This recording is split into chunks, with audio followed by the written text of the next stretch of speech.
ବାପ ଝୁଅ ଆ ଭିତରେ କେମିତି ବର୍ତ୍ତମାନ ପେପର ଦେଖଉଛି ଆଲାଉନ୍ସ ଜଣେ ଲୋକ ଖଟିକିରି ତିନିଶହ ଟଙ୍କା ପାଇବ, ସିଏ 10-20 ଦିନ କାମ କରିବ, ସିଏ ବଞ୍ଚି ପାରୁଛି।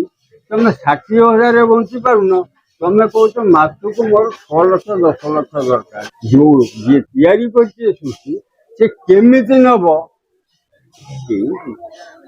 ସବୁ ଯେତକ ନାଲିଗାର ମାରୁଛି ଅନାଦି ସୂର୍ଯ୍ୟ, ଏଇ ପାଟିରେ ଅମୃତ ଅଛି, ଏଇ ପାଟିରେ ବିଷ ଅଛି।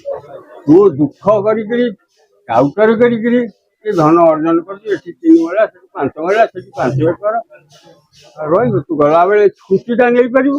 ଏଇ ଯୋଉ ଘଟଣା ମାନେ ଘଟୁଛି, ଯୋଉ ପ୍ରକାର ସବୁ ଚାଲିଛି, ଆପଣ ଦେଖନ୍ତୁ ଚାରିଆଡେ ଆଜି ଦୁର୍ନୀତି ଭ୍ରଷ୍ଟାଚାର, ଚାରିଆଡେ କେଳେଙ୍କାରୀ, ଚାରିଆଡେ ଆପଣ ହଣା କଟା ମାଡ଼ ଗୋଳ, ସବୁଆଡେ ସବୁ ପ୍ରକାର ପରିସ୍ଥିତି ସୃଷ୍ଟି ହଉଛି। ଇଏ ବନ୍ଦ କେମିତି ହବ? କଣ ଗୋଟେ ରାସ୍ତା ବାହାର କଲେ ବା କୌଣସି ପ୍ରକାର ରାସ୍ତାରେ ଚାଲିଲେ ଏ ଟୋଟାଲି ବନ୍ଦ ହେଇଯିବ? ଶୁଣ, ସେଇ ଯୋଉ ପର୍ଯ୍ୟାୟଟା ସେ ଲେଖିଛନ୍ତି ଠାକୁର, ଯେତେବେଳେ ମିଳନ ଉପସ୍ଥିତ ହବ, ସେତେବେଳେ ଲୋକଙ୍କ ଜ୍ଞାନ ହଜିଯିବ, ମେମୋରି। ସିଏ ଦେଖୁଛି ପେପରରେ, ଆମେ ଦେଖୁଛୁ ବାପ ଝୁଅ ଆ ଭିତରେ କେମିତି ବର୍ତ୍ତମାନ ପେପର ଦେଖଉଛି ଆଲାଉନ୍ସ ଲେଖିଛି ମହାପୁରୁଷ। ବର୍ତ୍ତମାନ ଅଛି କହୁଛି, ବର୍ତ୍ତମାନ ଛୋଟିଆ ଛୁଆଙ୍କୁ କହିଲେ ସେ ଗୁରୁଜନକୁ ହାତ ଟେକୁନାହାନ୍ତି। ତମେ କହିବ ପାଣି ତ ପାଣି, ଏ ତୁ ଟିକେ ପାଣି ଟେକି ନେ, ତମେ ସେ ତା ପାଖକୁ ଲିଭ୍ କରିଦେଲା, ତା ପାଖକୁ ସେଟିଂ କରିଦେଲା, କିନ୍ତୁ ଆଣିଲାନି। ବର୍ତ୍ତମାନ ଯେତେବେଳେ ସେଇ ଅଇନା ଦିଆ ହେଇଛି, ସିଏ ଆଦର୍ଶ ଅଇନାକୁ ଦେଖୁଛି କିଏ? ହାଟକୁ ଯାଆନ୍ତି, ମନରେ ବାନ୍ଧନ୍ତି ଯେ ଭଲ ସଉଦା କିଣିବୁ, ଭଲ, କିନ୍ତୁ ଆଣନ୍ତି କଣ ବାଟିକିରି? ବର୍ତ୍ତମାନ ଯୋଉ ସମୟ ଜଳବାୟୁ ଚାଲିଛି, ପୃଥିବୀ, ଆପ, ତେଜ, ବାୟୁ, ଆକାଶ, ଆମେ ଗଛ ହାଣିଦେଲେ ବାତ୍ୟା ସୃଷ୍ଟି ହବ।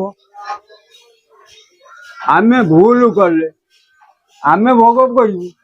ସମସ୍ତେ କଣ କରିବା? ଲେଖିଲେ, ସେ ଲେଖିଲେ ଗାଁରେ 4-5 ଜଣ ରହିବେ ସମୟରେ, କାରଣ ବିହନ କେମିତି? ତେଣୁ ସମସ୍ତେ କଣ ସବୁଦିନ ଭାଗବତ ପଢୁଛନ୍ତି, ନା ସବୁଦିନ ଗୀତା ପଢୁଛନ୍ତି, ନା ସବୁଦିନ ବ୍ରହ୍ମଜ୍ଞାନର ଚର୍ଚ୍ଚା କରୁଛନ୍ତି? ସିଏ କହିଛନ୍ତି ଦଣ୍ଡେ ନିମିତ୍ତେ ମୋତେ ଚିନ୍ତା କର। ଇଏ ଦଣ୍ଡେ ନିମିତ୍ତେ ଚିନ୍ତା କରିବାର ନାହିଁ, ଖାଲି ମନୋଭାବ, କର୍ମ ନକରି ବିଲ୍ କରି, କର୍ମ ନକରି ବିଲ୍ କରି। ମୋ ଦରମା 60,000, ମୁଁ ତ ବଞ୍ଚି ପାରିବି? ଜଣେ ଲୋକ ଖଟିକିରି 300 ଟଙ୍କା ପାଇବ, ସିଏ 10-20 ଦିନ କାମ କରିବ, ସିଏ ବଞ୍ଚି ପାରୁଛି। ତମେ 60,000 ବଞ୍ଚି ପାରୁନ, ତମେ କହୁଛ ମାସକୁ ମୋର 6 ଲକ୍ଷ 10 ଲକ୍ଷ ଦରକାର ବଞ୍ଚିଯିବା। ତାମାନେ তুমি ଠକିଲ ନା? ତମକୁ କଣ କୁହାଯିବ? ତମେ ଆଗେ ଜାଲରେ ପଡିବ ନା? ଆଉ କି ଯିଏ 300 ଟଙ୍କା ପାଉଛି, ସିଏ ଜାଲରେ ପଡିବାକୁ ଯିବ? ତାର ଅଛି କୋଉଠି ସେ ମିଛ କହିବ? ନା ଠକିବାକୁ କାହା ପାଖକୁ ଯାଇପାରିବ? ସିଏ ଯୋଉଠିକି ଯାଇଛି କାମ କରିବ, ସିଏ ମୂଲିଆ, ସେ ଦେଖୁଛି ମାଲିକ ଯେ ମୋର ଏତିକି କାମ ସେ କରିବା କଥା କରୁଛି, ମୁଁ ତ 300 ଟଙ୍କାର କାମ କରିପାରୁନି ବୋଲି ତାକୁ ଦେଇଛି, ତେଣୁ ସିଏ କରିଛି। ମୁଁ ଗଲେ ଘଣ୍ଟା ଖଟି ପାରିଲେ 3 ଦିନ ମୁଁ ଉଠି ପାରିବି ନାହିଁ। ସେତିକି ମୁଁ ତ 300 ଟଙ୍କା, ଇଏ କଲମରେ ଲେଖିଦେଇ ଚାଷ କରିଦେଲେ, ସିଏ ଭୋଗ କରିବନି, ଆଉ କିଏ? ଯିଏ କାର ଚଳିଲା, କାର ଧ୍ୱଂସ ହେଲା, ସିଏ ପାଇଲା କାଉଟର, କିଛି ପାଇଗଲି ବହୁତ, ମୋ ଜୀବନ ପ୍ରତି ଚାଲିଲେ, ମୋ ଛୁଆ ପାଇବେ। ଆରେ ତୋ ଛୁଆ କଣ ଖାଇବେ? ସେଟା ଦୁଃଖ ଅର୍ଜିତ ଧନ, ସେ କଣ ସୁଖର ପ୍ରୟୋଜନ ପାଇବେ? ସେ କୋଉ ଆଡେ ଭାସ ହେଇଯିବ। ଯୋଉ ଯିଏ ତିଆରି କରିଛି ସୃଷ୍ଟି, ସେ କେମିତି ନବ? ଜାମାୟା ଦେବେ ଅଗୋଚର, କାହୁଁ ଜାଣି ନର। କାମନାରେ ବଶଭୂତ ହେଇ କଳ୍ପନା ଗ୍ରାସ କରୁଛି, କେହି ଗ୍ରାସ କରୁନାହାନ୍ତି, ନିଜକୁ ନିଜେ ଖାଲରେ ପଡୁଛି। ଇଏ ଯାହା ହଉଛି ବର୍ତ୍ତମାନ ପ୍ରକୃତିର ସବୁ ଖେଳ, ସବୁ ଯେତକ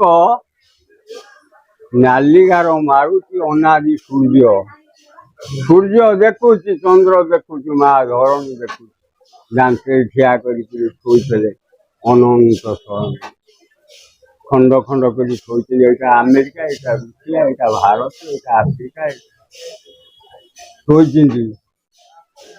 ତା ଭିତରେ ମାପକାଠି ଦେଇଛନ୍ତି। ଇଏ ଧାମରେ ଭାରତ ବର୍ଷ ଧାମରେ 4ଟା ଧାମ କରିଛନ୍ତି। ଜଗନ୍ନାଥ ଧାମ, ମାନେ କାଶୀ ବର୍ତ୍ତମାନ ଧାମ। ଆଗକୁ ଆହୁରି ବିପଦ ବଢିବ। ହଁ, ତାରି ଭିତରୁ ସମସ୍ତେ ମରିବେ ନାହିଁ। ଆସିବ ପାଣି। ଯୋଉ ବର୍ତ୍ତମାନ କିଛି ସମୟ ପୂର୍ବରୁ କହୁଥିଲୁ, ଆରେ ପାଣି ଆସିଲା ଏଠି ମାଡ଼ିଯିବ। ପାଣି କଣ 100 ଫୁଟ ଉଚ୍ଚକୁ ଅରପିତ ଘାସ ପିଠ ଉପରୁ ପାଣି ଚଢିଯିବ? କହ, ଚଢିବ? ସେଠି ହେଇକିନା ବାତ୍ୟା ସୃଷ୍ଟି ହବ, 10,000 ଲୋକ ରହିଯାଇପାରିବେ। ସେଠି 10,000 ଲୋକ ମୁଣ୍ଡ ବୁଝିବେ, ବୁଝିବେ। କିନ୍ତୁ ଠାକୁର କହିଛନ୍ତି ଯେ ସେଇ ଦିନ ଅକିଞ୍ଚନ ଭଳି ହେଇକିରି ଯିଏ ଥବ, ମୁଁ ତାକୁ ବରଫିଆ ପକ୍ଷୀକି ଘଣ୍ଟ ଘୋଡେଇଲା ଭଳିଆ ନ ଖାଇଲେ ମଧ୍ୟ 7 ଦିନ ମୁଁ ତାକୁ ଅନ୍ଧକାର ହେଇଥିଲେ ମଧ୍ୟ ମୁଁ ବଞ୍ଚେଇକି ତାକୁ ରଖିବି। କାରଣ ମୁଁ ତାକୁ ସେଇଭଳି ଆଲୋକ ଦେବି। ସେଇଠୁ ସେ ଆଲୋକରେ ଆଲୋକିତ ହେଇକି ଜପ ଜପ ଦିଶିବ। ରାଧେ କୃଷ୍ଣ, କୃଷ୍ଣ କୃଷ୍ଣ, ରାଧେ ରାଧେ, ରାଧେ ଶ୍ୟାମ, ଶ୍ୟାମ ଶ୍ୟାମ, ରାଧେ। ତା ପାଟିରେ ସେଇ ଉଚ୍ଚାରଣ ହଉଥିବ, ସେଇଥିରେ ବସିକି ସିଆକୁ ଖାଇବ। ଆ ନା ହଉଛି ଅମୃତ। ଏଇ ପାଟିରେ ଅମୃତ ଅଛି, ଏଇ ପାଟିରେ ବିଷ ଅଛି। ଯାହାକୁ ସେ ଅନାଦି ବ୍ରହ୍ମ ଦେଇଛନ୍ତି ଆୟୁଧ, ଶଙ୍ଖ ଚକ୍ର ଗଦା ପଦ୍ମ କି ତାଙ୍କ କରୁ ଜଡ଼ିଲା, ବେଳୁ ବେଳୁ ମାୟା ତାମସ ମୋର ଅଙ୍ଗେ ଜଡ଼ିଲା। ସେ ଆୟୁଧ ଦେଇଛନ୍ତି ବାପା। ସକଳ ଘଟେ ନାରାୟଣ ବସନ୍ତି ଅନାଦି କାରଣ। ସେ ନାରାୟଣ ଦେହରେ ବସନ୍ତି ଆପଣ। ये भाव गाइଛି ଯେ ଭାବରେ ରଖିଛି। ନହଲିବ ଘଟିକା, ନହଲିବ ତଟିକା, ଏମନ୍ତ ଜପ ଦେଖି ଜମ ହବ। ସେ କଣ ମରିବ? ସୃଷ୍ଟିଟା ଯାଇଛି ଏମିତି ବାର ବାର ଯିବ। ତାଦେହରେ ଏତେ ବିଚଳିତ ହବାର କଣ ଅଛି? ଜନ୍ମ ଦିନେ ନେଇଛ, ମୃତ୍ୟୁ ଦିନେ ନିଶ୍ଚିନ୍ତ। 2.5 ଦିନ ବଢେଇ କଥା କହି ଲାଭ କଣ ହବ? ତୁ ଦୁଃଖ କରିକିରି ଟାଉଟର କରିକିରି ଧନ ଅର୍ଜନ କରୁଛୁ। ଏଠି 3 ମହିଳା, ସେଠି 5 ମହିଳା, ସେଠି 5 ଏକର ରହିବୁ। ତୁ ଗଲାବେଳେ ଛୁଟିଟା ନେଇପାରିବୁ? କଣ ଲେଖାଯିବ ନା କଳଙ୍କ ନାଲି ଗାର। ତା ଗାରକୁ ଲିଭେଇବାର କାହାର ଶକ୍ତି ନାହିଁ।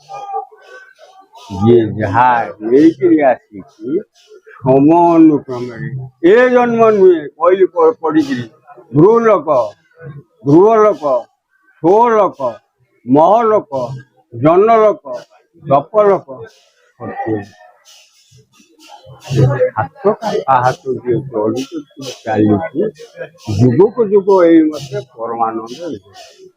ସତ୍ୟ ଯୁଗରେ ଏଇ ପଞ୍ଚସଖା ଥିଲେ, ତ୍ରେତା ଯୁଗରେ ଏଇ ପଞ୍ଚସଖା ଥିଲେ, ଦ୍ୱାପର ଯୁଗରେ ଏଇ ପଞ୍ଚସଖା ଥିଲେ, କଳି ଯୁଗରେ ମଧ୍ୟ।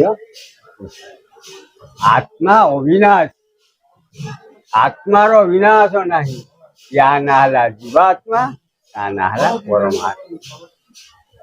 ଏ ସାଧୁ ଚାହିଁଲେ, ଏ ସାଧୁ ସେଇ ସାଧୁ 2ଟା ଅକ୍ଷର, ତା ନାଁ ହଉଛି ରାମ।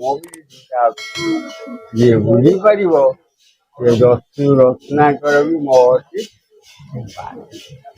ଜୟ ଜଗନ୍ନାଥ ସ୍ୱାମୀ କି ଜୟ, ଜୟ ସିଦ୍ଧ ବଳଦେବ की जय, माँ सुभद्रा की जय, सुदर्शन की जय, सिंहासन की जय, नीलचक्र की जय, अतीत पावन की जय, सखा की जय, नवग्रह आदित्य की जय, 33 कोटि देवादेव की जय, अनंत कोटि साधु वैष्णव की जय।